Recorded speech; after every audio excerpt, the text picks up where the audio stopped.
urusan politik mah urusan dunia, urusan masjid urusan akhirat. Teu kitu. Urusan politik urusan dunia jeung urusan akhirat. Pan kabeh manusia tekad ucap jeung laku lampah jeung paripolahna dipentak pertanggungjawabanana ku Allah. Berarti urusan milih urusan akhirat. Naon sababna? Tiap pilihan dipertanggungjawabkan. Ayo, lamun isukan haji anda lanca-linci luncat mulang udar tina tali gadang, teu nungtun naon nu dipiharep ku masyarakatna. Nu dosa lain haji anda hungkul, masyarakatna ge dosa.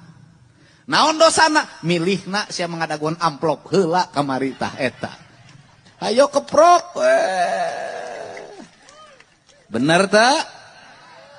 Kadang-kadang rakyat urang tesok rupa-rupa laku. Nges deket, nges tatangga, lapang dipangnyieunkeun, bola dipangmerekeun.